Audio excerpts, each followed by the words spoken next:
Thank you. We'll call the finance meeting to order. Roll call, please. Pat Kinney, Here. Blake Allison, Here. Dick Pufall, Here. Brad Ray, Here. Ron Stendor, Ron has to be excused. Thank you. Next, we'll go to number 2, approval of the agenda. I'm going to ask the administrator to make a recommendation. Okay, in the interest of saving some time, because this agenda will take us forever if we do the whole thing. And Chair Kinney has suggested we hold another meeting fairly soon to deal with the rest of it. So I'd like to take item B and go to that first, and then item E second. And then we'll do the B County, the bead endorsements. That's liable to take a while. And then the Sheriff's Department HVAC. And then everything else, if we have time for, we can go through. And we'll be removing consolidation of funds into the general account, tax bill discussion, and housing discussion. So, Brad will make a motion to approve the amended agenda. Is there a second? Blake will second that. Discussion? All in favor? Aye. Aye. So I jotted down what the administrator said, and hopefully I'll stick to that. But if I get off track, I'll get pointed in the right direction by the administrator, it looks like. Number 3, public comments. Is there anyone in the boardroom for public comments, online or on the phone for public comments?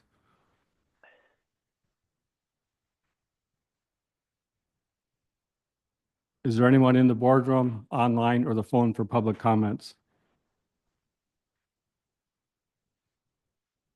Anyone online or in the boardroom or phone for public comments? Hearing none, we'll move on. Number 4, approval of the minutes. This is Blake. I'll make a that motion. to approve. Oh, Dick. We have a motion by Mr. Pufall to approve. A second. Blake will second. Blake seconds. Any discussion? All in favor? Aye. Aye. Opposed? Hearing none. Thank you. Number 5, the first thing we'll do is we'll go to Steve, and if Mike is there also.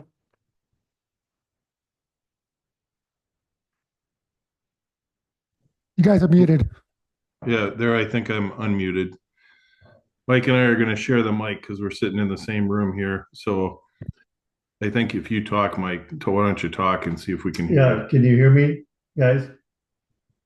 Yes. Okay, good. All right, good. We're sharing a mic. So Dan, do they have up on they don't have on the screen, so the report, can I share? It's right there. Oh, okay, perfect. Can you zoom in on it maybe a little bit and make it bigger? Hit that little plus button up there. Like, yeah, there you go. Perfect. So, It's been, yeah, so it's been a while since we've met with you. So, here is the the report for your 2024 budget year as it stands as of the end of January. So, what's gone on during January is departments have expenses that have come in for services performed before the end of the year that they're paying and charging back to the prior year budget. And I believe that process will continue here for a few more weeks until we kind of cut off things and get most of the accruals in, or all the accruals that are of value. So that's why it's not 95% or not 100% complete at the top. Is that was my judgment to say 5% isn't completed, even though it's probably a lot more work than that. But just to give you an idea, it's not 100% accurate, because like if you look at the first couple of lines here, the human services line for one thing, you know, their actual is like 70% of the budgeted. And we know from historical activity that department will end up accruing probably a couple million of revenue before the books are closed, probably sometime in May. So this kind of closeout process that they go through with the state takes a while, but those numbers will change. So when you look at that number will come closer to the 100% number before everything is said and done. The highway with the county road and bridges fund, I believe this reflects activity through October. We did check in on it, and the billings are not completed from the enterprise fund to the road and bridge fund for November and December, but they will be done shortly. I think November will be done before the end of the week is what we had heard. So as you peruse down here, oh yeah, and then so other things like in your general fund, the reason that's over 100% is primarily from one transaction, which was with regards to the Sanborn properties, the real estate taxes that were nullified by the court order, and subsequently Department of Revenue gave to the county about 1.7 or 1.8 million, I think, was the amount that was given in aid to go toward that transaction. So when you look at general fund revenues, that's the reason that is higher, is that's an abnormal transaction that's come through. Also, on the expense side in the general fund, that's again an abnormal thing because those taxes were written off to reflect that they were no longer valid receivables. Let's see what else is happening here on your expense side of things. I think in the general fund, I scanned it. It didn't really look like anything was way out of kilter with anything. It was primarily coming in according to plan. Human services here again could have some payables that are still processing or what have you. Obviously, the expenditure side of the county road and bridge fund is due to that billing issue. And I'll back up. The revenue side of that county road and bridge fund is probably due to an accrual for, I think there was LRIP aid planned for a project. And I don't think that's been accrued yet or shown that it was earned, which may be an entry that we have to make. Yeah, it was budgeted at around 350,000 of revenue for that LRIP aid. But we'll check with Matt and Marcy and we'll get that straightened out. That's part of the other 5% that isn't done yet. Your ARPA fund, which does include the LATCF funds too, that I think is on track. I believe back in October, the board went on record to say that if there was money left over, some of that could be used to help with your health insurance closeout from your self-insured plan. It does look like there will be, 300,000 to 400,000 roughly, I think, remaining in there that could go toward that effort. So that's a good thing to have to help you out here as you close out that self-insurance fund. I think everything else was pretty normal activity for all the other funds. If there were other questions or anybody had a comment or a concern, we'd be happy to reply. Do we want to talk about, yeah, do we want to talk about, Dan, that the change in your unassigned fund balance a little bit? Yeah, just very briefly, that'd be great. Okay. Yeah, and I don't know if you provided that to the committee, that sheet I did. Yeah, it was on the agenda. Okay. Yeah, I mean, yes, you wrote off $1.4 million in taxes, and that showed up as an expense. But what it really did, it took $1.4 million out of your uncollectible or not current receivables. And it moves that $1.4 million down into the unassigned fund balance. So your unassigned general fund balance was 139,000 at the end of 23 or 1/1/24. So we took it down $1.4 million for writing off taxes. It went up $1.7 million because of the state aid. But then it also moved another $1.4 million out of non-spendable to unassigned. So your unassigned fund balance, when I did this like a few weeks ago, shows 1,000,008. That's the highest you've been, certainly since we've been there, and probably in a number of years. And what Steve just went over, I mean, it looks like you're gonna have a positive general fund by a few $100,000, possibly more than that. So you're gonna be $2 million general fund balance and unassigned balance. And that's certainly a good place to be, or much better than you've been in the past. And, one measure that the GFOA and other governments look at, you'd like to keep that number 15 to 16% is the number that the GFOA throws out there of your annual expenditures. And that's about a 1.9. million nine. Yeah. Yeah. So that's about the same number it would be at. So it's not like you're rich per se, but you're in a good, stable financial condition. Yep. So I think you'll be in a very good spot. And then hopefully with that ARPA money to help out your self-insurance fund closeout, there won't be a big, huge impact to your general fund to get out of that. Yeah. Is that clear to everybody, or does anybody want to have a question on a piece of that or part of it? Any questions or comments? And then before you guys disappear, I had talked to the administrator a few weeks ago, and I believe he was in touch with you about the board developing a policy for fund balance. Is that something Yep. that we will be bringing forward sometime before in the next few months, hopefully? Yeah, no, that's definitely, we have policies from many of our people that we've worked with, that we can certainly help with Dan and Sue to draft Yeah. something or bring it to the committee. Absolutely. Yeah, the next meeting should be fine. Because when some of us started 5 years ago, one question was, where should we be?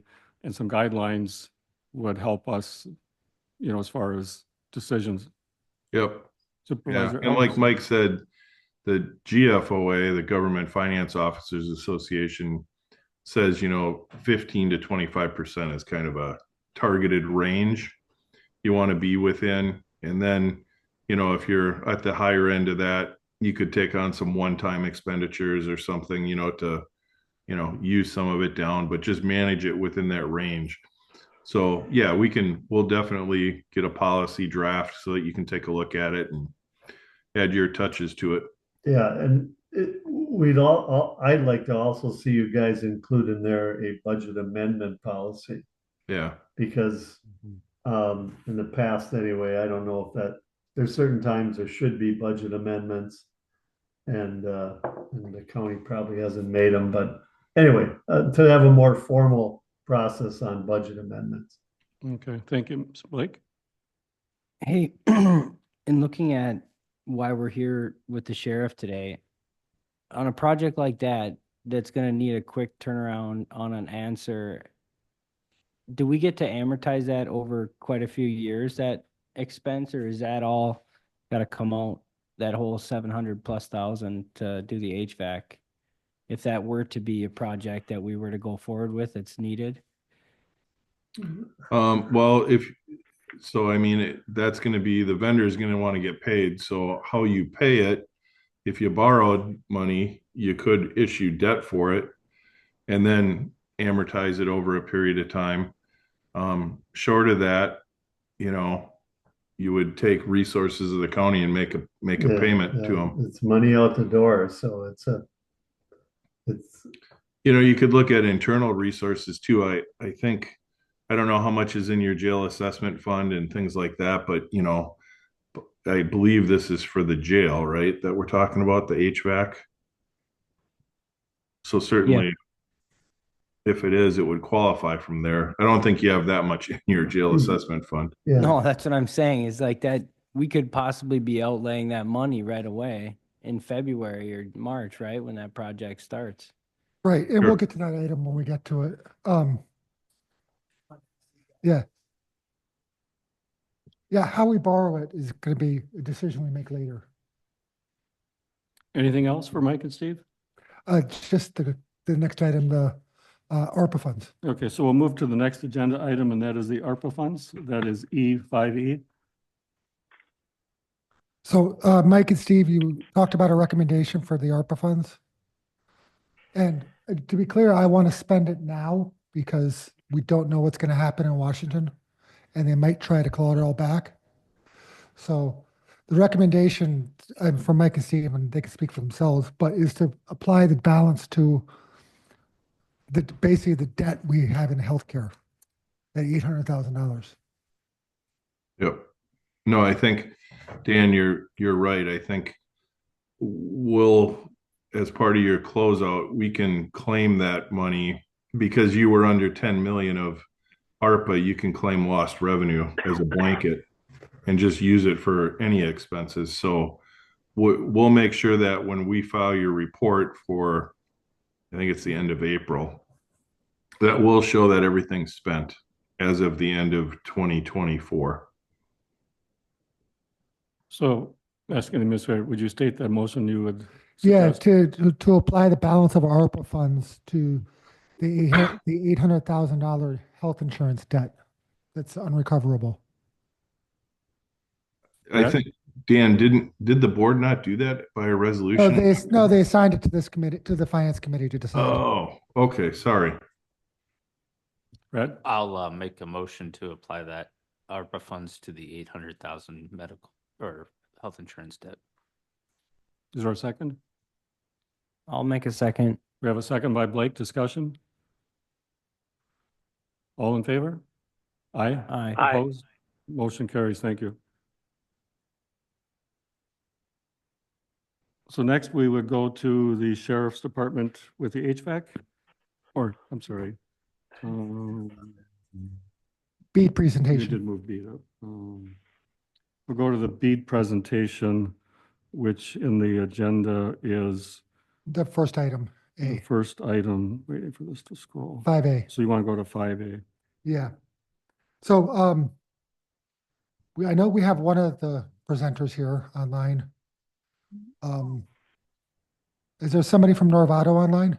Yes, I'm showing up as Rich Huber for some reason, but it's me, Chad Young, Dan. Oh, okay, okay. Yeah. Well, I'm not sure whose presentation is first on here with the headline, so I'm just gonna take the first one and the first one can go first. Sure, I think that's the Norvado one, Dan. Okay, thank you. Well, actually, you know what? I have it saved to our, here, so I can actually do it easier.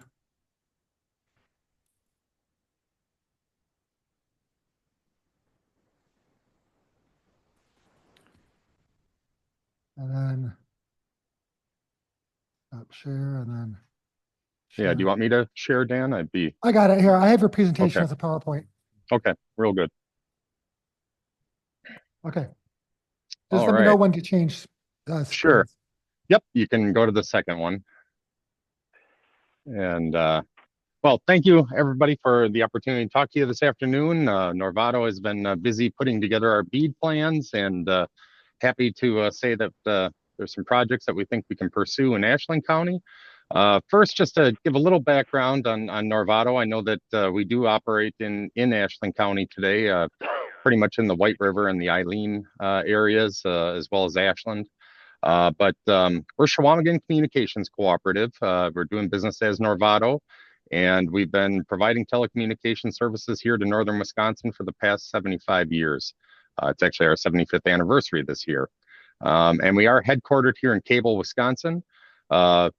Nearly all of our employees are located here in northern Wisconsin, with a number of them being in Ashland County as well. And we've built a robust fiber network throughout Ashland, Bayfield, Douglas, Sawyer, Price, and Vilas County. And today we offer 1 gigabit internet speeds plus to all of our residents and businesses. And we also do offer a full suite of video, being television and voice products.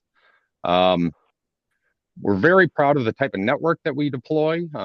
We don't do it on the cheap, is the one thing that I will tell you. We design our network for 5 nines, 99.999% uptime. We have multiple redundant paths, including dual geo-redundant routes to our backbone connections out to the world. We make sure that we have generator backups. We deploy portable generators with our techs who live in the area. And each of our sites is able to be on battery power for at least 8 hours. So we deploy carrier grade, redundant CPUs, power supplies, controllers. Basically, we pride ourselves on having very, very little downtime. So next slide there, Dan. And I think it's important. One of the things that I do like to tout, especially as we're working with different counties and towns and villages, is that all of our customer service and support functions are based in our Cable, Eagle River, and Phillips locations. We do use some after-hour support through our US-based call center partner, and that's just so that we can respond on a 24/7 basis. Typically, we have very few outages, but when we do, we take that very seriously, and we have folks on site as quickly as possible. And along with being in the communities, it's not rare for me to go to the grocery store and get into a conversation about Norvado service. And we do believe in supporting our communities. And proud to say that this past year, we donated over $140,000 to different organizations and causes in the different communities that we serve today. Next slide, Dan. So here today to talk to you a little bit about the BEAD opportunity, and BEAD stands for Broadband Equity, Access, and Deployment. All of this is notwithstanding potential changes at the federal level, but Wisconsin will be receiving $1.055 billion from the NTIA, the National Telecommunications and Information Administration, which was made available through the Infrastructure Investment and Jobs Act, to fund qualified projects to bring high-speed internet to unserved and underserved residents and businesses. And so the first round of the BEAD funding is now opened. It opened on January 13th, and applications are due prior to February 26th. I think Ashland County's endorsement of our project would go a long way, and I think that if you choose to endorse Norvado, you're picking a company that has had great success. I honestly don't know that there's another company in Wisconsin who has garnered more of the Wisconsin Broadband Grant Expansion Program funds since the inception of that program. And Norvado has taken home about 5% of the total grants that have been available, which has really helped us grow our network and keep deploying fiber throughout the Northwoods here. So for BEAD, we're going to be applying for numerous areas contiguous to our existing facilities. And like I said, we are in Eileen, Ashland today, as well as in the White River area. And we believe that the projects that we're proposing for BEAD are contiguous to those areas, and it's just kind of a natural fit into Norvado's network. And it's important to mention that we do have the facilities today, being personnel, equipment, network capabilities that will support our proposed application. So next slide, Dan. So that sort of gets into the meat of what we're proposing here. And this map shows the purple lines are where we have existing network today. The shaded areas are those that we would be looking to apply for in the BEAD funding. And those locations or the areas that we're looking at deploying fiber to were identified by the PSC as being eligible, which is why we're looking at those.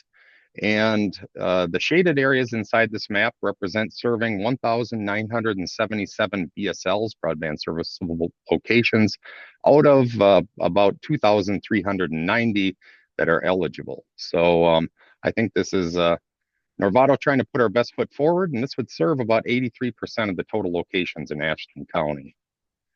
If you go to the next slide, Dan, this is sort of just a different view of the areas that we're looking at, as well as the impacted towns and villages in the BEAD area that we're looking at.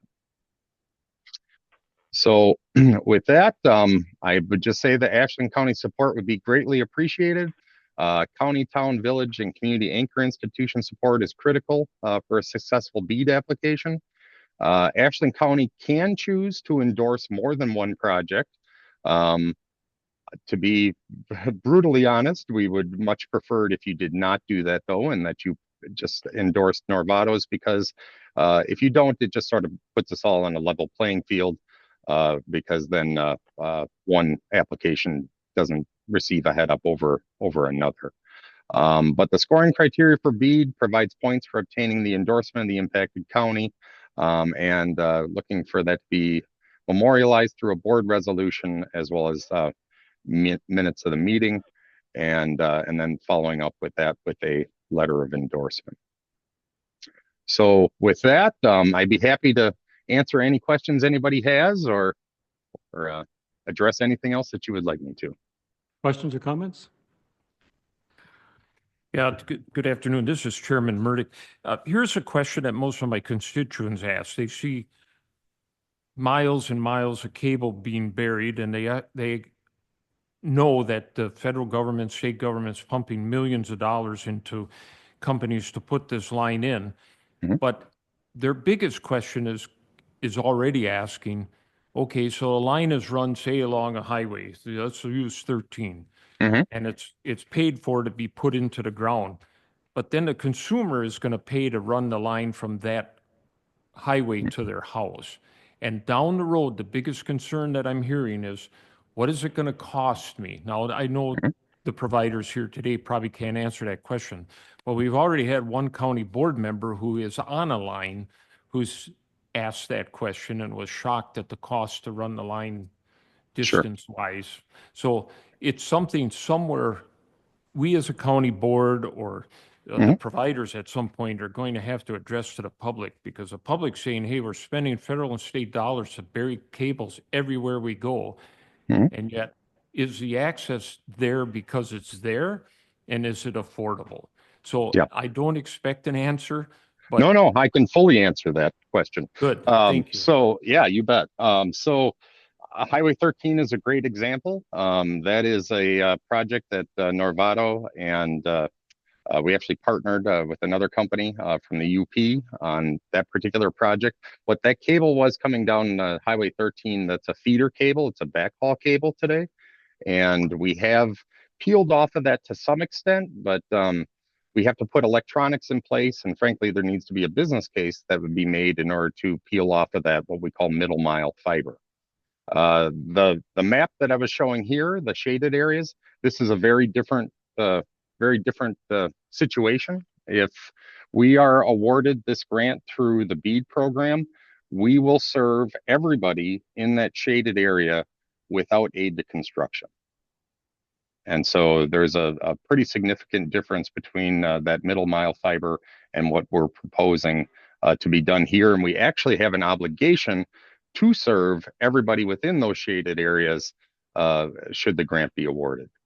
And so that issue of, well, the fiber runs past me, but I don't get it, that will not come up in these shaded areas. Okay, thank you very much. Mm-hmm. I think the question the chair is trying to get at is how much is the hookup for the consumer going to cost? Under this scenario through BEAD, this would be our standard installation charges. And so there is no additional construction charge that would be levied to the customer. And our standard installation, we run promotions on that all the time, but typically it's under a couple $100 to establish service, or less, or nothing, depending on the promotion. And then the next question, your subcontractors who are going to be doing the actual digging and stuff. Yep. Are they going to be local companies? We use, well, we've done all of our construction, and I don't mind naming our partners. We use either Push, Jader and Hystrom, or Maztec or A1. Those are the four different construction companies that we've used. And most of those crews, yes, are all based here in Wisconsin. And that's who's frankly built the rest of our fiber network, are those four crews. Any other questions? Blake? So as we look at that purple shaded map now, those are clearly people that are underserved today, that the federal Yes. government really wants to instill this. And I guess for me, you know, we talk about economic development a lot, and I think, you know, we have a very robust things for people to do and live here, and working from home option is important. And so I think, you know, us playing that up at the finance and economic, like this could help us as we kind of evolve as a county. You know, So I'm Yeah. excited to see you here today looking to get some federal dollars to help us leverage our gray area that doesn't have coverage today. Yes. And that's always been the issue. Norvado's always wanted to get further into Ashland County. It's just the business case has always been very poor to do so. Frankly, it's a lack of density for the number of miles of fiber that you have to run. And a grant program like this absolutely helps us, establish a business case that works. And that's the difference. But I can tell you here in Bayfield County, I do a lot with Bayfield County Economic Development as well as our chambers of commerce. And there is a demonstrable impact that we've seen from having fiber in Bayfield County. And to give you an idea, Bayfield County only has 68 eligible locations left today. Again, I think that's a good example of us doing what we say we're going to do and getting fiber out to everybody. But they've done studies showing that even second homeowners stay 2 weeks longer in Bayfield County as a result of having internet that they can work through. So there's definitely a positive economic impact. This is Pat. I grew up on a farm east of Mason on Maple Ridge Road, and I still have that land out there. And it must be 20 years ago since Norvado ran high-speed internet out there. I mean, they were one of the first to get it out there. And we had better high-speed internet out there than anywhere else anybody in the family had internet. And I mean, it was like, unbelievable to have that. But I can tell you, from everybody in the family that came to visit, they were all like, oh my God, is this ever nice? But it makes such a difference in a rural area to have that access to the internet versus not having it. So when I look at the data on Ashland County, the places without it, and I showed my wife that, it's like, how can these people function and exist? And who would want to live there without this today?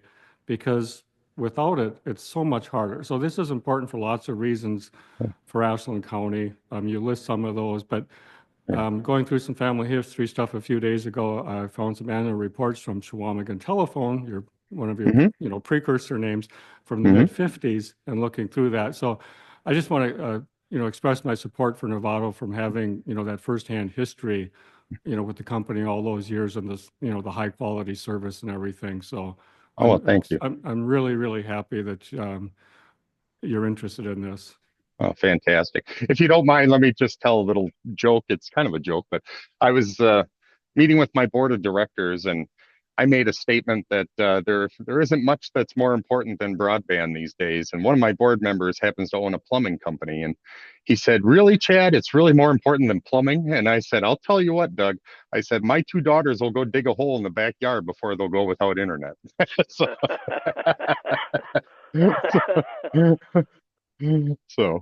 yes. So if we're ready, does someone want to make a motion Oh, regarding? we have another presentation. Oh, Yes. you want to go through that one too? Yeah, we Yeah. do. There's two Okay. companies. We have to give them both the equal shot. Yeah. Thank you for your time, guys. Thanks, Todd. All right, Sarah, you're up next. Hello, everyone. I'll get your presentation loaded here. Thank you. I'm Sarah from Bertram Communications. I'm the manager of the strategic partnership here, and I've been doing this for 5 years, and I am super excited about BEAD.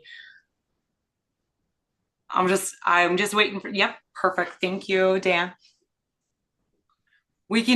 My second one in my agenda, my college professor, my English professor always told me I better do a presentation, I better have an agenda. So apparently I wanted to get an A in that class, so I always make an agenda. So we can go to the next one right away. Who is Bertram Communications? What do we do? We've been around since 2003. Jim Bertram, we divided and conquered today. Otherwise, he would have been on with me as the owner of the company. He is the biggest privately held ISP in the United States. There are others bigger than him, but they are not privately owned. But he has been in business since 2003. He put a tower in his backyard in rural Adel, Wisconsin, down in Sheboygan County, because he was repairing computers and he said, I can't do it without the internet. So he put up a tower and his neighbors wanted free internet, and he was doing that until the town made an ordinance and said, you've got to make them pay for it and follow all the laws of business. And so Bertram Communications started. Along the way, he's acquired quite a few things to make that business what it is today. We have a software program called PowerCode. That's a billing management platform for all ISPs all over the world, Australia, Canada, Bahrainian government, all of the Africa, and many thousands of places across the United States, that it's kind of like the QuickBooks for ISPs. We also purchased Door County Broadband recently and Mercury Networks, and then decided that we knew that wireless was going to be around for a long time, but fiber was coming up, and we needed to get on board or figure out a different business plan. So we bought a network out in Utah called Optic Loop, about 45 minutes north of Salt Lake City. And we put in a buried and active open network buried fiber in Ogden, Utah, about 5,500 customers in about 5 months. And we practiced out there with our network that he wanted to do. And when we figured it out and made our mistakes and our growing pains, we brought it back to Wisconsin. And we now have that network here in Door County, Oconto County, and Sheboygan County, and growing. We have 6 current open fiber projects as we speak. And then he's like, hey, for my wireless, companies are, getting big and they're starting to charge a lot of money, and we need backhauls and our antennas and all that kind of good stuff for our towers to keep our wireless going, because it's not going to be gone. So he went and bought Trango Networks out of California and brought it back here to Wisconsin, in Random Lake, Wisconsin, in Sheboygan County. So he decided that he had to make a one-stop shop so that he could keep his business going on both the wireless and grow on the fiber side. So that's what Bertram is today. We can go to the next slide, to the capabilities. A couple of things. I think Chad's right on the 5%. I have never done the statistics. We've won quite a few grants through PSC, but I think that they're correct when he's got us beat on the higher percentage. I think we're just a little bit lower than that. One of our biggest grants that we did win was the CARES Act in 2020, where we built 8 towers in 90 days, class 3 towers for Jefferson and Dodge County in under just about 90 days. They were going to lose just about $6 million in that grant money. And they called us because a different telco company just couldn't make it happen, and they didn't want to lose that $6 million. So they asked us what we could do to help them. And we did make that happen. I tell everybody it's never a good day when you get a call from the PSC. And while I say that, I just saw Mark Leonard come on. So it's never a good day when you get a call from the PSC, but it ended up being a really good day for us. And we learned as a team to build 8 towers in just under 90 days, using federal, FCC, FAA, state, and just working together as a team with all those different entities to make those projects happen, so those counties did not lose out on their funding. We also did the same thing in Bailey's Harbor. Currently, as we're speaking, we took over a grant through the PSC for Bailey's Harbor up in Door County and put in a buried fiber network for just over 1,000 customers that are active today and growing as we speak. Same thing for Claybanks, which is southern Door County. The difference between Bailey's and Claybanks: Bailey's Harbor is beautiful to look at until you go 3 inches below the dirt and all you have is concrete and you have to saw through it. So we have learned also out in Utah, it's a lot of rock. We have learned what rock looks like. We've learned how to do that and how to get fiber in there long-term sustainable, so that that network will stay there for a very long time. We also just completed a buried fiber network up in Oconto County in Mountain, Riverview, and Crivets area for just under 1,000 customers as well. Next slide, sorry. Okay, AN versus GPON. It's just a difference in network. We have what's called an AN network. It's an active open network. That means that it's a dedicated fiber buried directly to every premise. You do not share bandwidth with your neighbors. That means we can offer symmetrical upload and download plans because you have direct fiber. That means like a family of 5, or like mine, if I have 2 gamers or I have everybody on for school or meetings, and I buy that 1 gig plan by 1 gig, my neighbors won't be affected when all of us are on at the same time streaming and gaming and everything.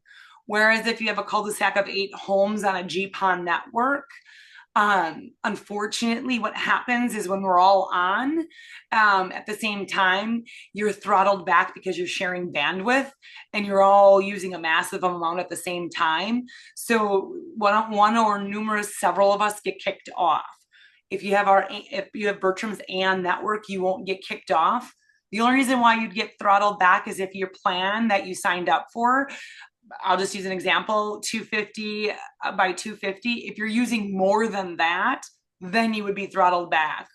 But you would never, it doesn't matter what your neighbors are doing. The next slide just shows a picture representation of exactly what I mean. We bring direct fiber right from our core. It's a hub which has air conditioning, generator backup, and battery backup, so that and a team that travels all over the state at the minute that we have an outage to make sure everything's running at all times, so that if you have power, you have the internet. The next one. This map is from October from the PSC. Obviously, those have changed as the different versions have come out, but that just shows you those gold ones that are all over your county that are actually BEAD eligible. The next slide actually shows the most updated, what they're calling the project units. They have broken all of those little over 2,300 BEAD eligible BSLs into project units. Some project units have 1, some project units have 100. There isn't anything that I don't know if there's a specific reason on how they did it or what the exact variables are on how they came up with those project units, but I know a lot of time was put into doing that. So that's your county right there and showing you all the different project units that you have.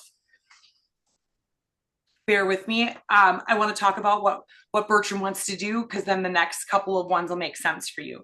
So we had taken in account that in order for this little over $1 billion to get internet for all of those, just over, I think it's like 196,000 BEAD eligible BSLs in the state, we need to get the most bang for your buck to make that happen. And making them rural like that, those cost more than if they were all together in a dense area.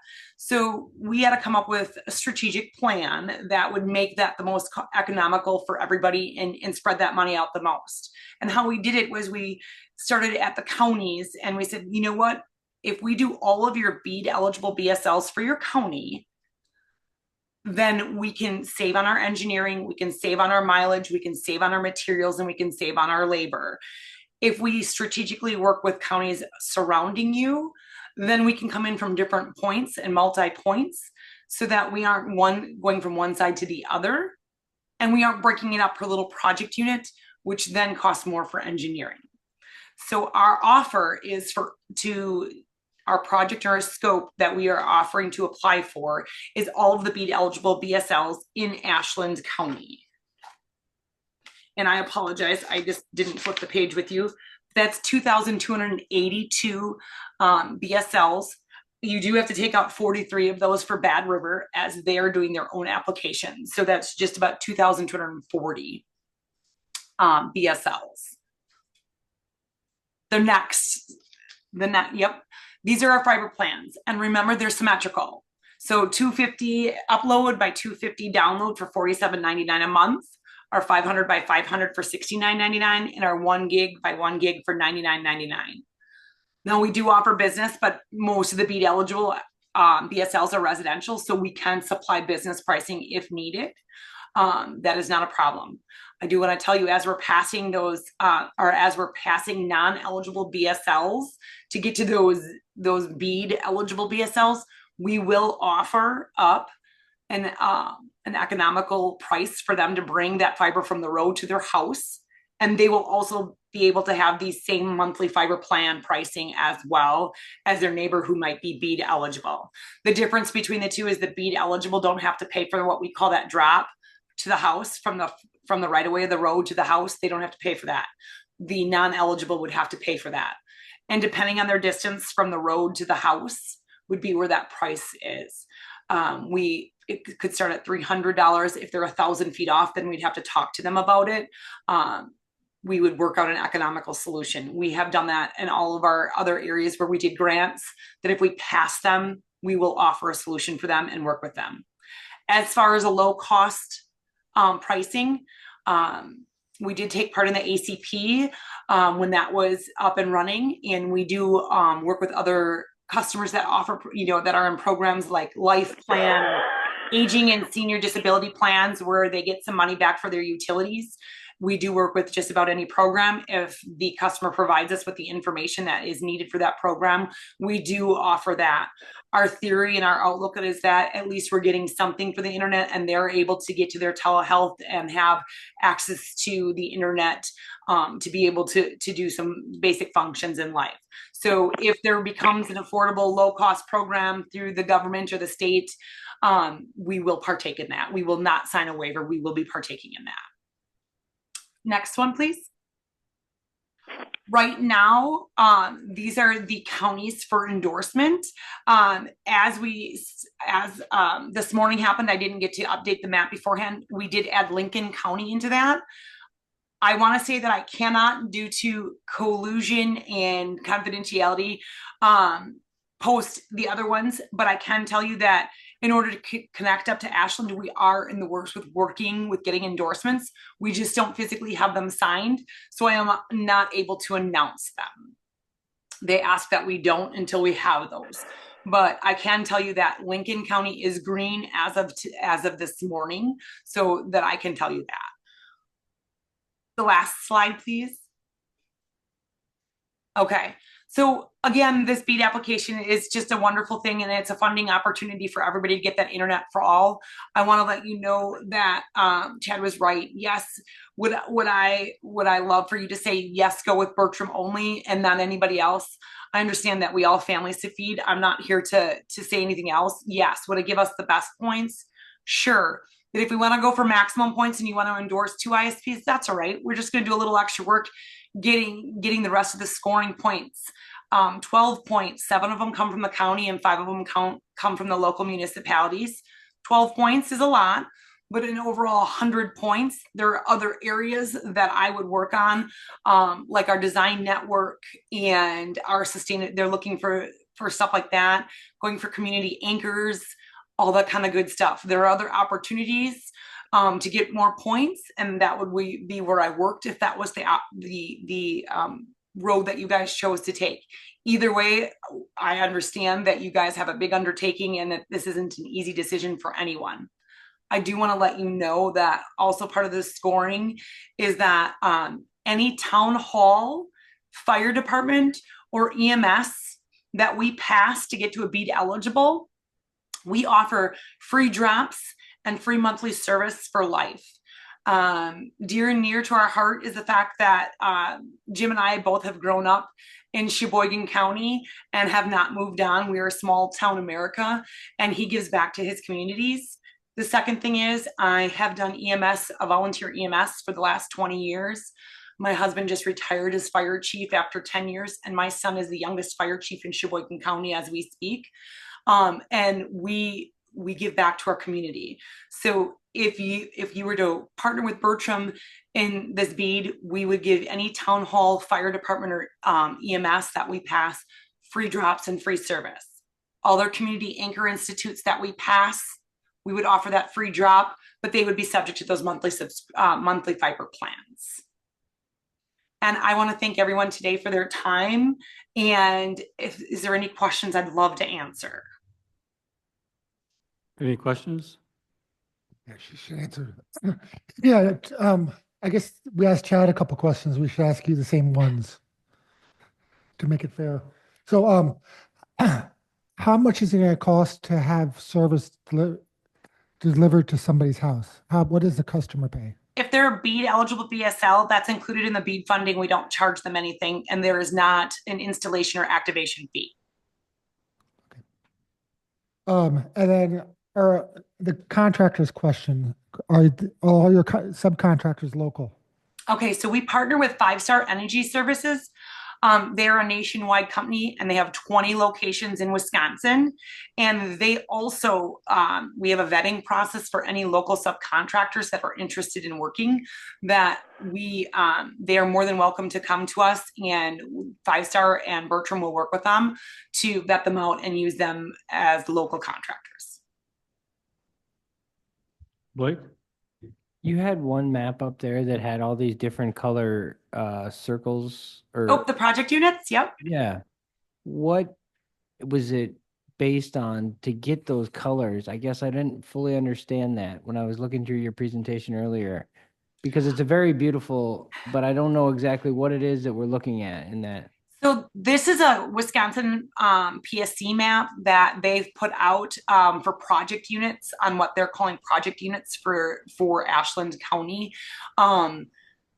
Mark might be the better guy to answer why they're colored like that, but I believe I'm not sure of the variables that go into why they color their specific colors, but yet to just signify different project units.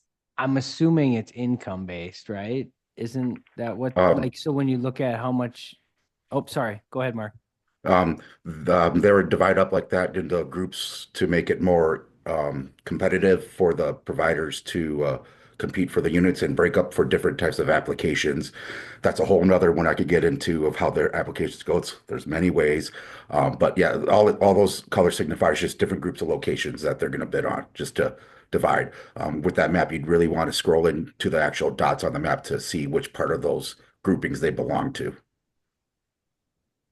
And it's all based on un and underserved together, not separate, whether unserved or underserved. They're all grouped together because of all the locations that are eligible. Thank you, Mark, for helping me. Just so everybody knows, Mark Leonard is with the Public Service Commission. So I guess, Mark, is there anything that the committee should know before making any kind of decision? It is up to you guys on the decision you make on who you want to endorse.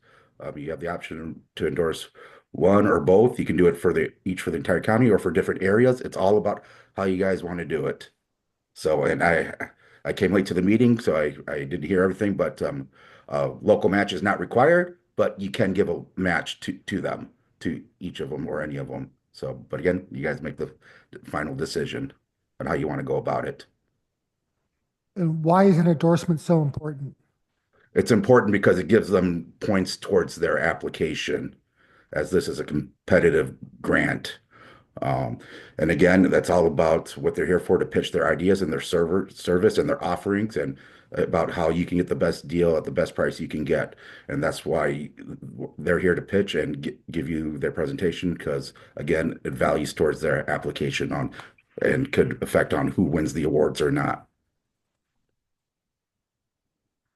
Sarah, this is Pat. I owe you an explanation and an apology for something I said earlier. A few weeks back, when I was talking to the administrator about this agenda, we did not have anyone interested in the BEAD application. And then in a later conversation, he told me Norvado was interested. I wasn't aware of your firm being interested. And in the packet, which as we read through the resolution when this was prepared, we had one party at the time, and that was Norvado. The resolution says Norvado, but the committee can pick either of the two here. I misunderstood the packet, thinking you were a firm Norvado was considering hiring, as opposed to a second company interested in the BEAD application. So it was my misunderstanding, based on conversations with the administrator, that I misinterpreted, and then the resolution saying Norvado. But the committee and the board will have the choice of either. I appreciate your apology and accepted it. And thank you for explaining. I appreciate that. Yeah, I was a little embarrassed when I realized don't I worry. misunderstood, but You know what? I know something, to be honest. I thought I missed something with the administrator and thought I forgot to do something. So I was a little worried that I forgot something. So thank you for explaining that. Yep, as agendas get put together, sometimes we miss things, and one of the things is the resolution. When it was written, we only had one applicant, so that we need to be aware that we can consider either. We have our grant writer here. Yeah, I just wanted to clarify for people before you possibly vote that they are not just competing against each other, they're competing against everyone else that also applies for a BEAD grant in the nation.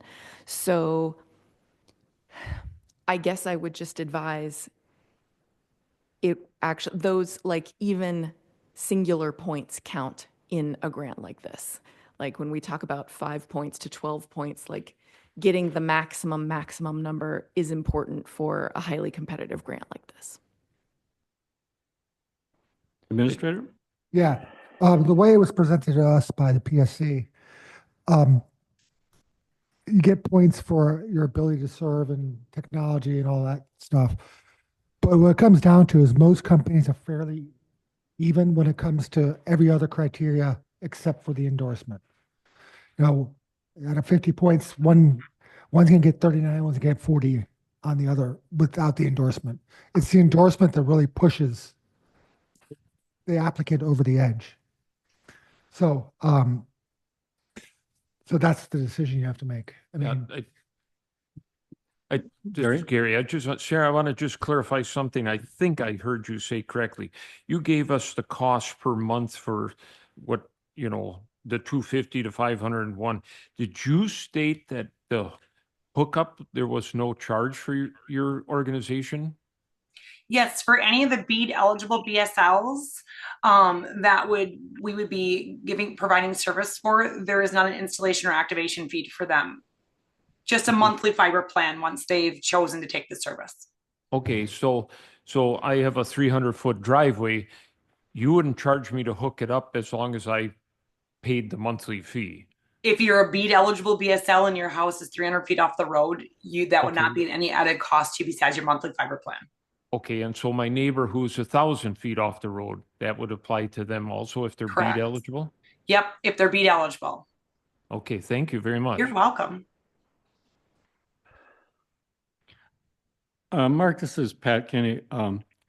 In terms of competition for all these services up here with internet and everything else, I've been in my own life looking at internet lately and thinking, boy, oh boy, I should look at the competition.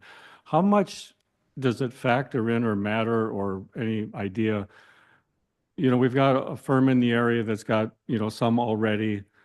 We don't know how big any of these companies are going to get in the future in terms of their footprint.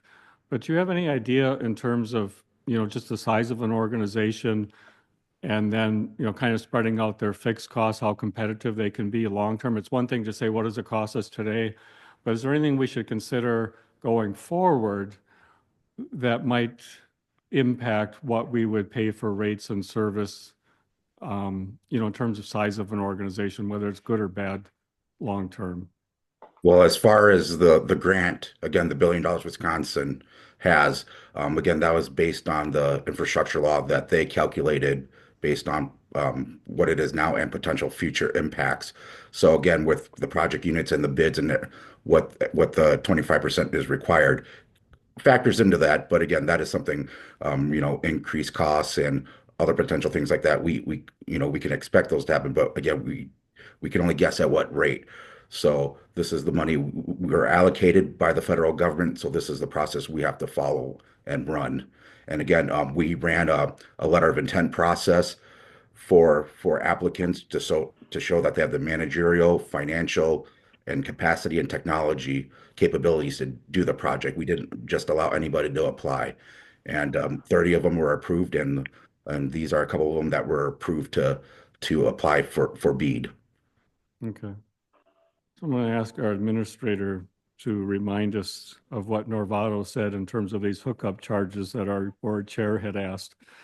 he said it would be the standard fees. Yeah. In other words, same for any company participating in BEAD. The drop to the house is covered because it is part of the BEAD area. So is there any difference in the Norvato application and then the second application? As far as those costs, I don't think there's much of a difference. Yeah. They're both offering to serve about the same as many people within 50 or 100.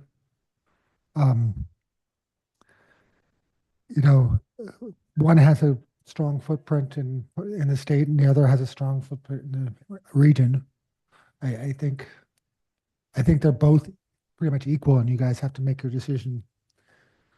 Brad? I just want to clarify because I think what I'm hearing is Nervato is going to charge an installation fee where the Bertram is not going to charge an installation fee to those BSL eligible. Is that correct? Here, I'll just address Norvato's side of it and let Sarah speak for Bertram. But the Typically, if a customer calls up and anywhere that we serve today, there's usually a connection fee. That would be the same in Ashland County as we operate anywhere. Like I said, we do often, especially when we're doing new construction, we waive any cost of installation for customers.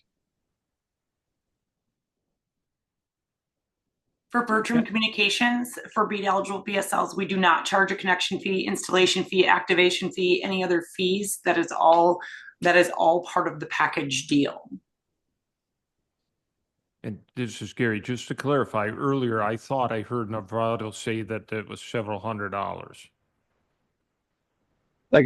That's what I mean. We have a standard installation fee that is not to install the drop, that is just to establish service. And like I said, we typically waive that for promotional periods of time, especially anytime that we're connecting a new area. But yes, they can be up to, I'd have to look at what our standard is today, but I believe it's $100 to $200 if we were charging that. Thank you. And Novato is just going to do the shaded area on the map, which was basically the Highway 13 corridor, where Bertram is going to do even off of 13. Is that correct? No, they were both going to do about the same area. Okay. I'll bring it up again. Would you like me? Bertram Communication offered to do all of those. So if you bring up that project unit map where all those colorful, we're offering to do all of those. Yeah, I'm showing them Novato's right now, and then I'm going to show them yours. Sorry. That way they can see directly. Yeah, absolutely. So,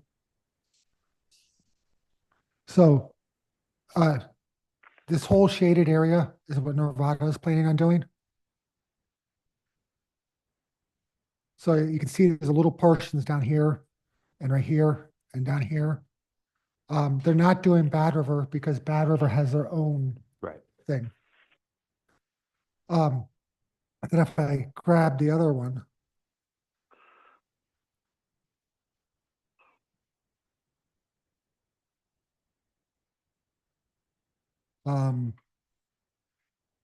you can see it's approximately the same. But it looks like there's more over by. They still have that little area right here, that Novato doesn't have either. We got to remember Bad River is not included, and the Iron County line is It looks like it's over. right there. No, no. Iron County's further over. Where's the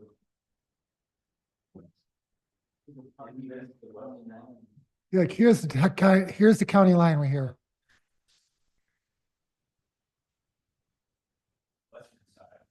Okay, here. They already have service there.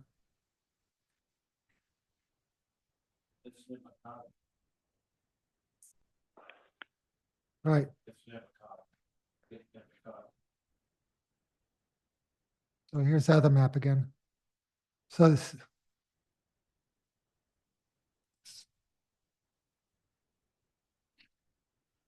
Like I said, here's the county line right here. So you gotta.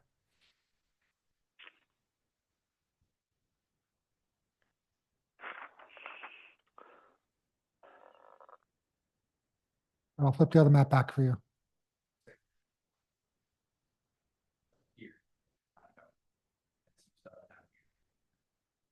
Within the national forest there.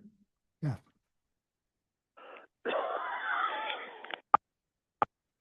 I just be like, well, I'm kind of surprised that because those are such small units to run cable out to there. It's going to be extremely expensive to get those few units that are out in the forest, basically. Very little residential in a Clam Lake South. It's mostly national forest. Right. Very little residential. The reason, Congress Bayfield County is that's a huge complex of people on the lake. Yeah. Just huge. Blake? I have a question for Mark with PSC. So as both of these companies, Sarah's showed they've been acquisitive. You know, the name that was originally Schwabingen Telephone now is Norvato. Acquisitions happen. Not saying that there's anything about these two being acquired, but as these things happen, does that impact any of the pricing if they get sold up to a big conglomerate at some point? And again, I'm just asking from PSC, from like, is there protections around once the beat applicant and it's Well, part of a grant? Mark, That's a great question. That's a Mark, great question. Yeah, go ahead, Chad. Yep. let me answer this real quick for Norvato. We are a cooperative. We're owned by 8,000 members in Bayfield County, and it would take a supermajority of our Bayfield County membership to sell Norvato. And our profits do not go to an individual or shareholders. Our profits go to folks who live here in the Northwoods. And then with the grant agreements to the awardees that are done, they would have to meet those obligations. And again, can't speak for everybody, but like if another company is to be acquired by another company, there may be where they would, take on those assets and obligations of that grant agreement if they're going to acquire that smaller company or another company.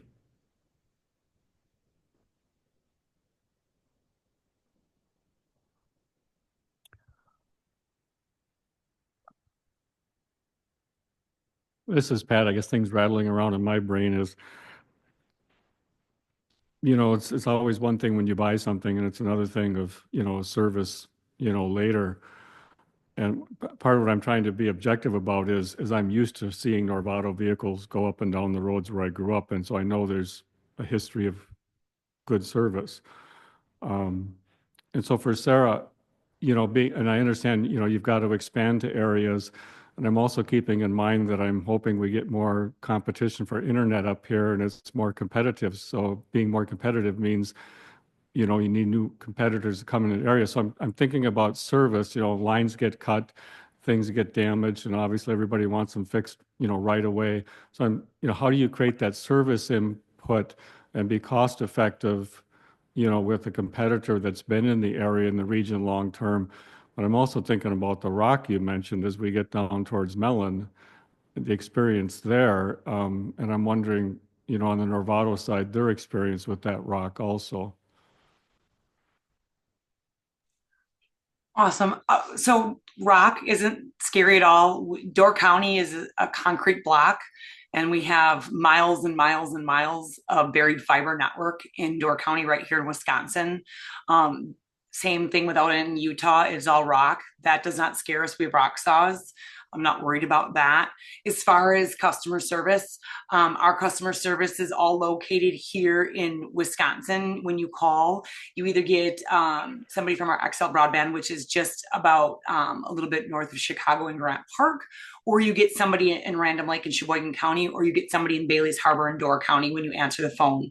And just like Norvato, we do an after hours service, but it is US based. It's called GTC, is our after hours answering service that we provide 24/7, 365 days a year service as well. Our teams personally, Bertram has 10 locations throughout the state. Then with 5-Star Construction, they have 20.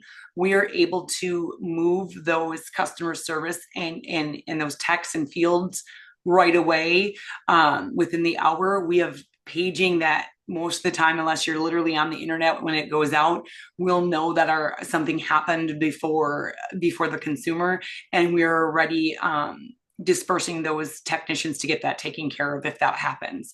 And with our buried fiber network, our outages are low, but most of the time it comes from somebody not calling Digger's hotline and digging right through our fiber that's in the ground.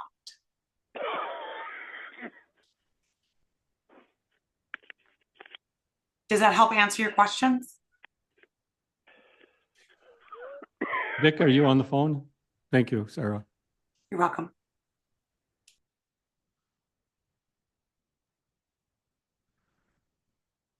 Other questions, comments?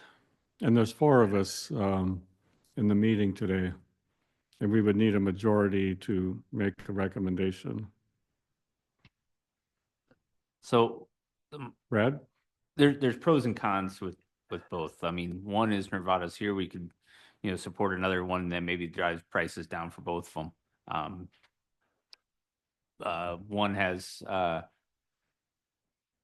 maybe goals of providing service a little bit more, but then we also have the company that is here and we see and deal with and provide local jobs, and not down in Sheboygan, and so that's a little bit there. So I'm kind of torn on which is the better option there. I would lean towards providing the service to where more local jobs are going to be maintained, and so that would be Novato in my opinion.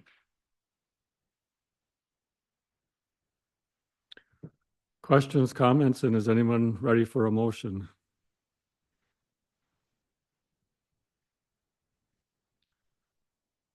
Dick Pufall, have you been listening in? Do you have anything you'd like to add or ask?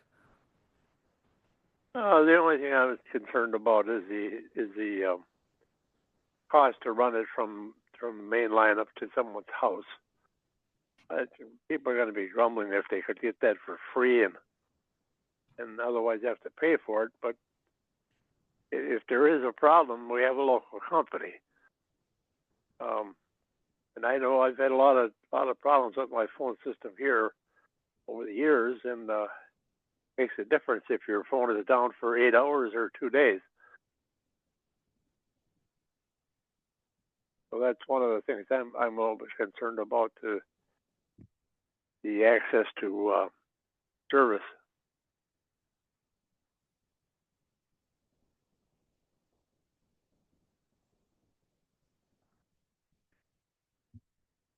Are we ready to vote? Blake, if you're ready to make a motion.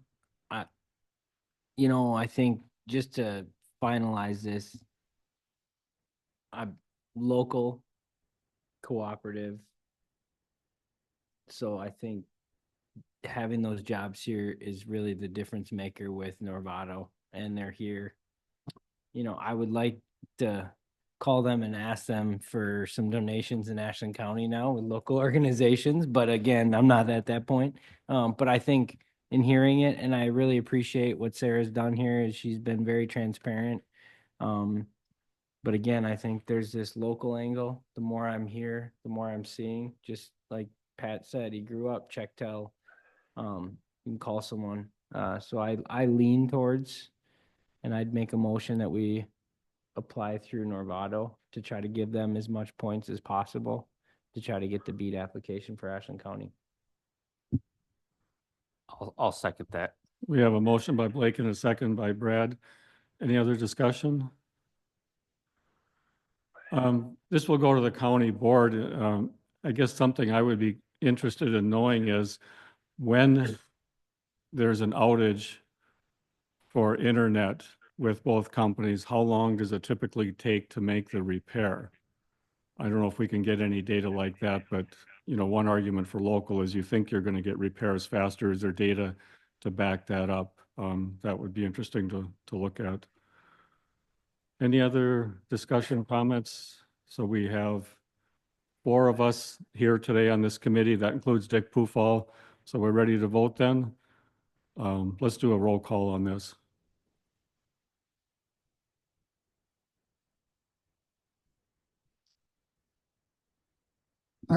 Lori, I'll do the roll call. So the motion is to go with Novato.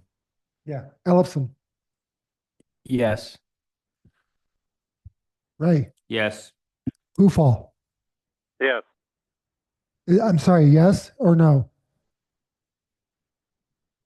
Yes. Yes. And Kinney. Yes. Okay. The recommendation will be going to the county board. That's at 9 o'clock on February 18th. Sarah and Chad, if both of you would like to present at that, please let me know and I'll put you both on and give you the opportunity to present. Yeah, that would be great. I'd be more than happy to do that. And Sarah, if you'd like to also, we'd be more than happy to put you on too. I appreciate the opportunity. Thank you. And then this is Pat, on the resolution that's in our packet, again, as a agenda was prepared, we had only Norvato at the time. The resolution will go to the board, but are we going to change that resolution so there's a blank there and the Yeah, board then I'll take change the resolution to blank. to blank? Yeah. And then based on what the board votes, one of these two companies will be entered into the blank?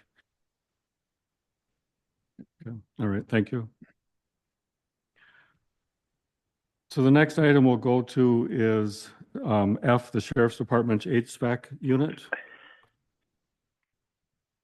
Believe Sheriff Zupke's on the line and our chief deputy's here. And I believe somebody from Jamar is on the line. Hi, this is Brian Zupke. So just to give a background, Jamar Company maintains our system now at the sheriff's office, that entire building, the administration side of the jail.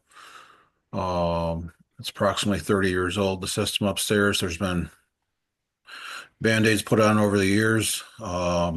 Just over the last 2 years, just in repairs, we're at around $14,279.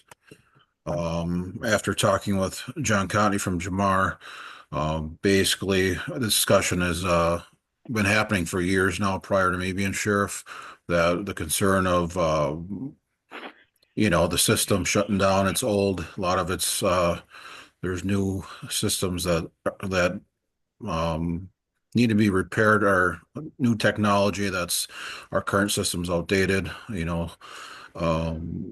basically, certain things go down. To get parts is probably going to be very difficult. John can explain that more.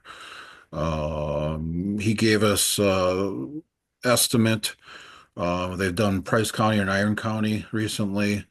I asked about splitting this up over a few years. They'll do whatever we want. I can't remember what John said. I mean, maybe I recommended 2-3 years. If they could do that, he said we can do anything we want. Right now, if we wanted to go forward with it, just to order parts, because the time to get parts is so long, they need at least a down payment of 100,000 just so we can start the project. This, I believe, he said next end of summer or next fall, just to get started. We need those parts in place so they get here in time. And basically, like I said, this would be all heating and cooling. That's all I have. I mean, John can answer a lot of the questions that I can't. Yeah, I'm here to answer any questions. I think everybody has the phased breakdown and the narrative that we sent over. Chair Murray? Yeah, just a question I'm sure the county board would have is this our only bid? Correct. It's our only bid so far.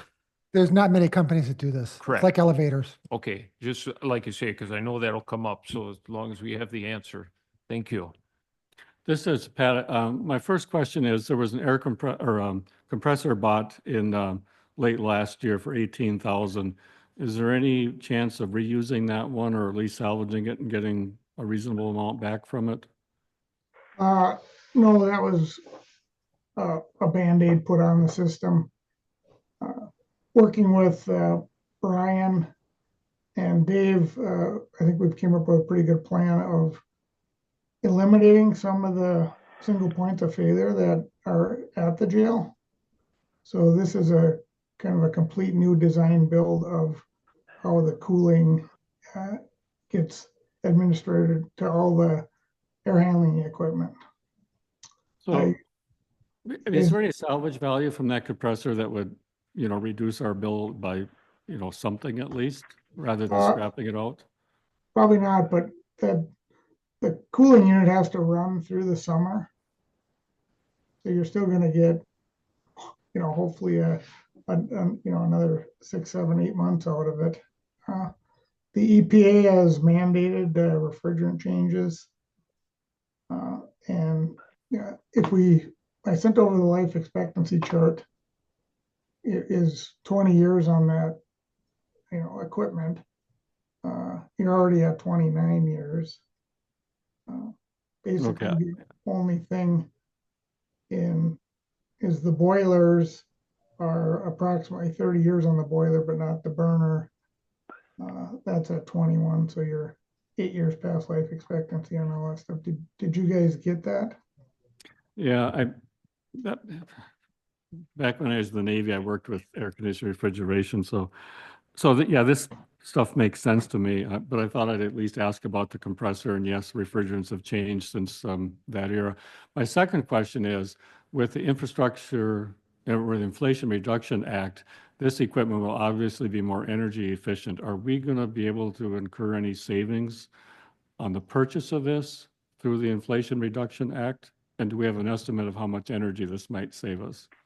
I did send that over to Brian. Let me try to pull it up. I did in a narrative actually give the cost savings of our design. Let me try to pull it up here.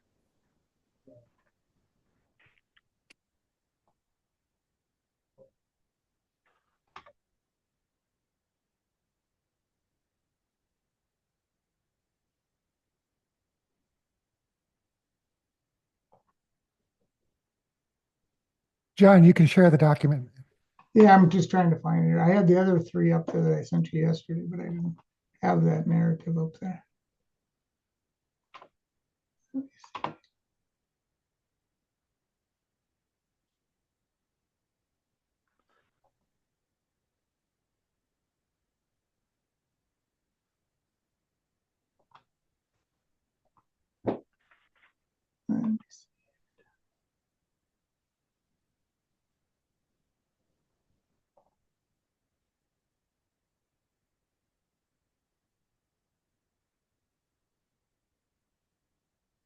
Okay. And so back on 8/12/24, I sent this over to Nate, and I can send it to you guys again. Savings that we calculated for the new cooling equipment is $4,200 annually. And savings for the new condensing boilers are $8,700 annually. So those are savings specifically are for energy then? Yep. Okay. They'd be saving, yeah, basically 8,700 on natural gas and 4,200 on electrical for the cooling equipment.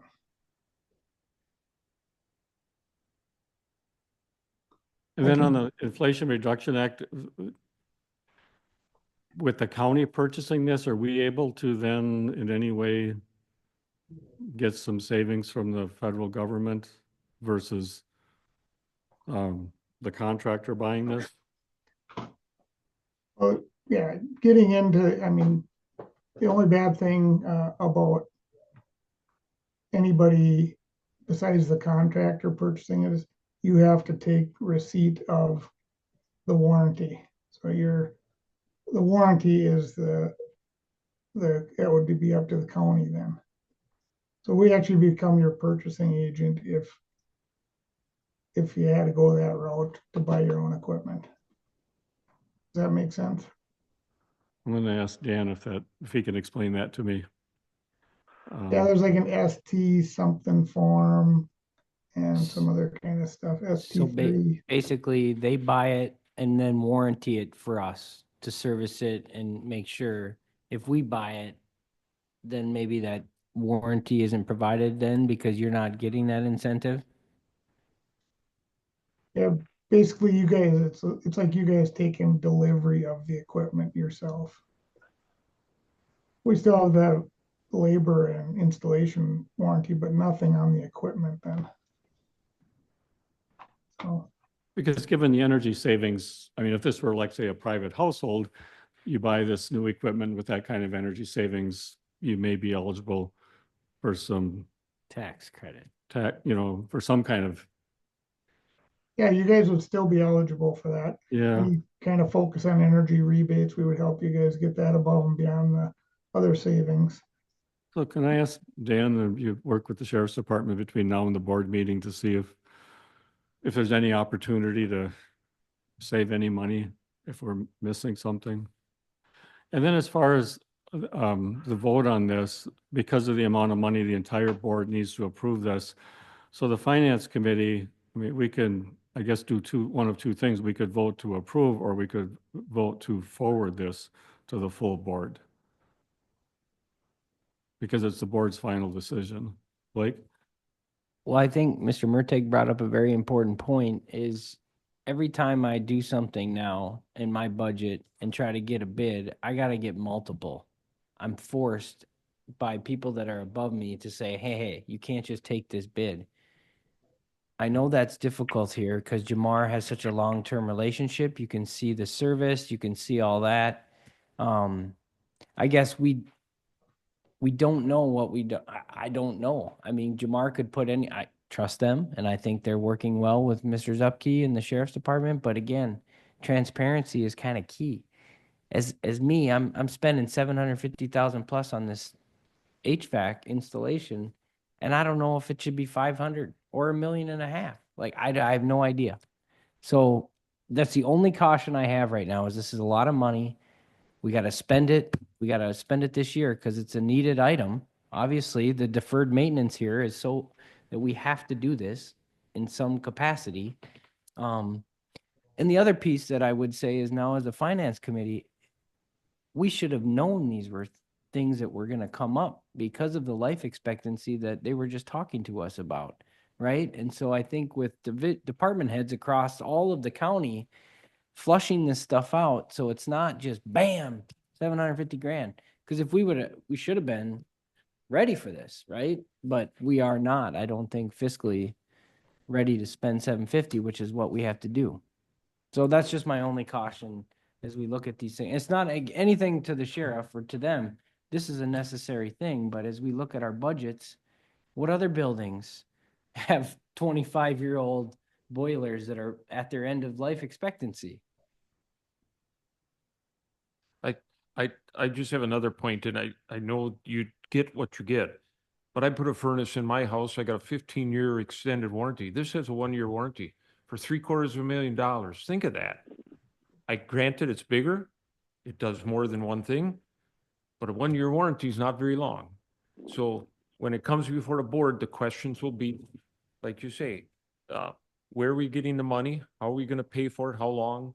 All those questions. It's going to be, did we bid it out? Why? And there are good answers why, maybe. And then two, I have a concern about a 1-year warranty. And I'm not knocking that. Maybe that's industry standards, but Well, that's a yeah. concern. If I could answer it, yeah, the 1-year warranty is, that includes our labor and everything for 1 year. All the manufacturer's warranty, like the boilers would be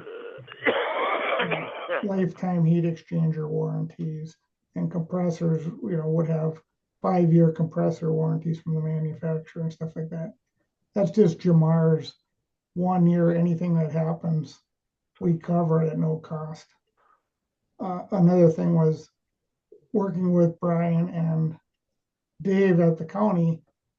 We have re-engineered and have quite a bit of resources into making this not a single point of failure for the jail, so that trying to look at any circumstance that could happen, that the jail would always be able to run and provide heating and cooling to the inmates and everybody working there. So, and we have offered to incur the cost of the long lead materials into next year, because Brian was concerned, just like you guys were, about coming up with the money on short notice. So even if the material was $200,000, Jamar is gonna carry you guys into next year. So if you had to put it in a different year, so we would order the chiller equipment, all long lead materials, wait till after the heating season or the cooling season, then install all the chilled water equipment in the air handlers before the end of the year. And we would not charge you guys for the whole project into the first part of 2026. We would square up. Does that make sense to you guys? Yeah, and again, I didn't intend to question Jamar because I think you guys have been a phenomenal relationship for the jail and helping us. And so I just, again, it's a significant amount, and it kind of hit me as I was thinking we were in a good spot. All of a sudden, it was like, well, hey, and it's not you guys. It's just the way that the county works. So Dan, as far as bids, when was the bid put out? Sheriffs, you have this and department then? When was the bid put out? When were they due? And did you get any other bids besides Jamar? No, I haven't. This was recent, that we just, like I said, we have it's what we've been using forever. The courthouse uses, Marengo School uses, other jails use locally, so I assumed, just stay with that. But I agree with Blake. I mean, I'm a firm believer on, multiple bids as well. If you want me to try Blakeman's, they're our next biggest company in the area, I can do that. Um, I guess firm believer, it keeps everybody honest and competitive prices that are fair to the people paying for it. So I have no problem getting other bids. This is Pat, just as a comment from, having worked with this earlier in my life. It is so important that whoever designs the system is highly competent. You can buy whatever you want to buy from someone that's not sure if it's a good fit for what you have, but when you buy anything related to HVAC that isn't the best fit and design capacity function, you're going to regret it. And that would be my biggest concern with regardless of who we hire is, do they have that expertise to start with to pick out the equipment best suited for what you have? Because probably none of us are as expert as they are as making that match. So in other words, qualifying somebody else would be really critical. And just to your point, though, we are a design, build, install contractor. So everything in the building, from the design, the install, the building automation controls, all the re-engineering of the control valves is all Jamar. The only thing we would sub out is probably electrical to Omer Nelson. It would be. And then service on that equipment, given it's not simple stuff, it's really important to make sure you got good follow-up on service. I mean, personally, I would be comfortable forwarding this to the board for board consideration, even if there is just one bid by the time the board considers it. And given the timeline on this and inflation and everything else, there is some risk to not moving this forward so the work gets done, because that repair work, I had asked for a list of repairs over recent years, and that repair list, keeps getting longer, and that's the nature of this equipment. And that $18,000 compressor is an example of why didn't we do this sooner? And old stuff, as he mentioned earlier, it's really hard to get parts, new parts, and you might be getting old parts. So I think what I'm hearing is that, and I agree with you, I don't want to hold this up. This is a complex bid. I read through it, multiple layers. I think trusting Brian and Dan Grady, let's get, how do we put it forward to the county board and know that that's something that they're going to all understand and trust? So I guess if you're comfortable at the chair level sending this forward, I would make a motion to, present this to the county board. They need to know about this. I would hate to see this not get on the county board because we didn't get a second bid. That would be foolish. And my personal preference is, and Dan and some others can tell me what you think of this, but it feels like sometimes when a committee forwards things to the board, it's easy for board members to say, oh, such and such a committee forwarded it, so yeah, I'll say yes too. I think if we forward this to the board, and our recommendation, if we do that, just to forward it to the board for consideration, then that hopefully means everyone on the board looks at it and says, yep, I've got to do my homework here too. No, you don't want to do it? You want to? I just.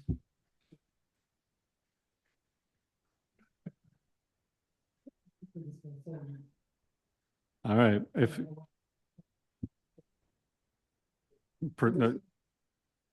I guess he's on the phone. Oh, So I think for me, again, I think we need to probably recommend forwarding this bid to the board for approval. And then I'd have to ask the administrator, how does he propose paying for it?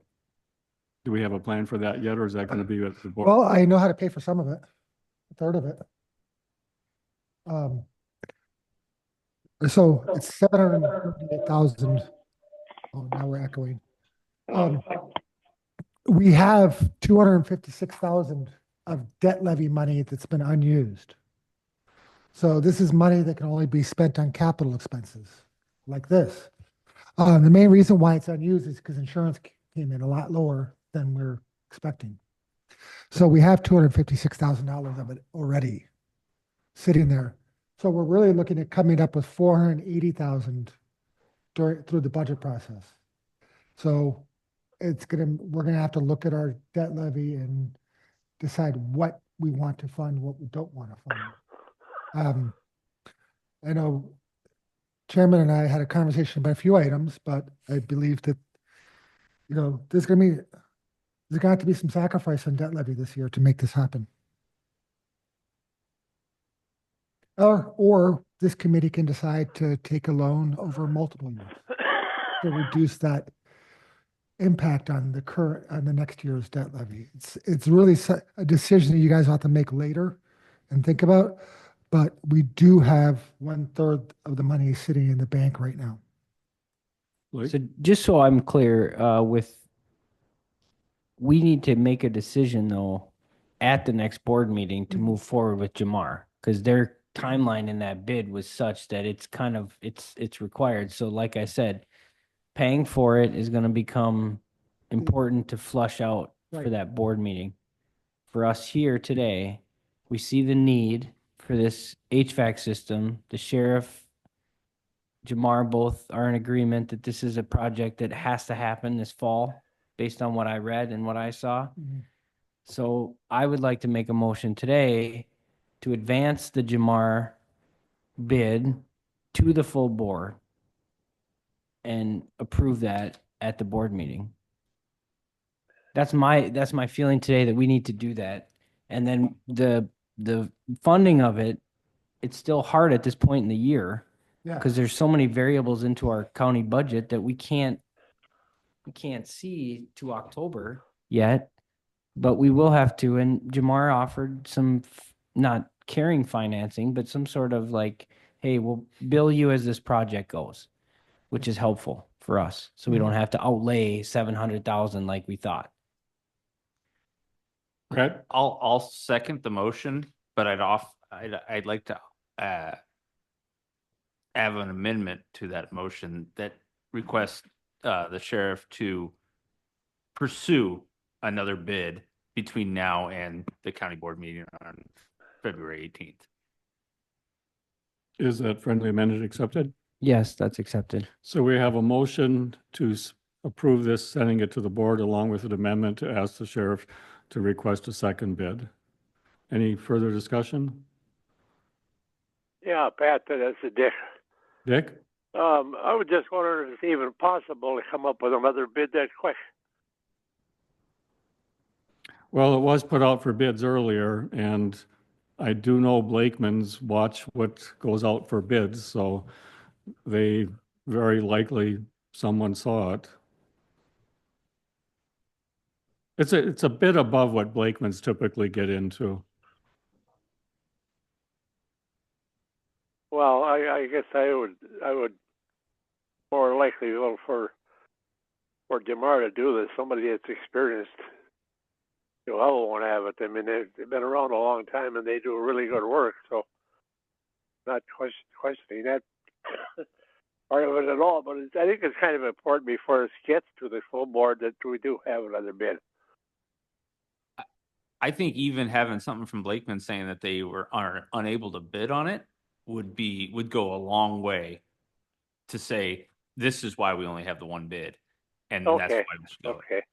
Yeah. Like just having, hey, we're not going to bid, even if saying, hey, we can't, give them a call and say, would you bid on this? And they say no. Say, can you send that to me in an email so we can share that with the rest of the county board? I think that would help in some of this issue. We ready to vote then? All in favor? Yep. Aye. Opposed? Motion carries. Thank you. Then looking at the agenda,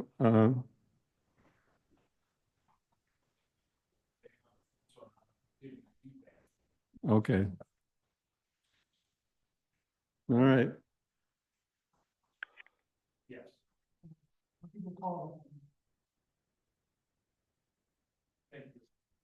So that was D on the HVAC, and then the next thing, if I'm understanding it, we would go to G, goal and priorities for 2025 and beyond. And really, at this point, there isn't anything else on the agenda that I mean, there's some updates on the bottom part, but do we want? Oh, I'm sorry. Oh, well, the refrigerator's already been taken care of. Yeah. I put it on there so you guys would know. The work was finished this morning. It's one of those things where we couldn't wait. Your refrigerator's dead and you have a jail full of people. So that work got done this morning. We're using the Sheriff's Department Jail Assessment Fund, which has a little over $100,000 in it and is meant for this kind of repair. Pat, I gotta run in like the next 4 minutes. And so I was really hoping to do goals and priorities at the next meeting because I think we have some things that have been moving and Yeah. I would like to flush that out with. Oh, there's one thing I'd like to do before you have to leave is approve hiring Northwest Regional. Oh, yes. So on the agenda, J, approve hiring Northwest Regional Planning Commission for the county comprehensive plan. Erica has applied for a grant up to Or 50. she will be applying for a grant after the Well, county she will board be applying. gives her approval. If it's approved, she will be applying for a grant for $50,000. And then the county would be contributing up to $25,000 towards writing the comp plan, but she needs board approval for that to submit the application, and that's first come, first serve.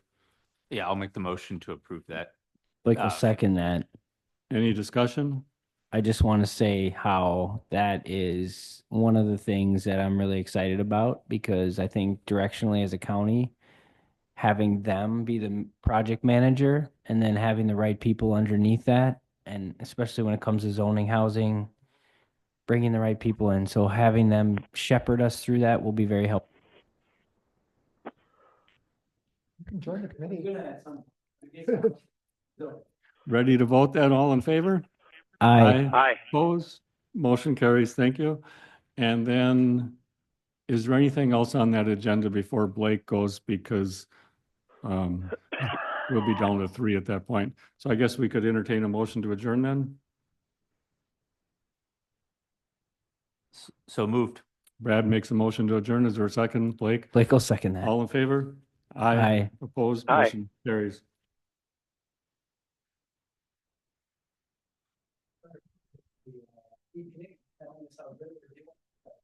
Yeah, I know.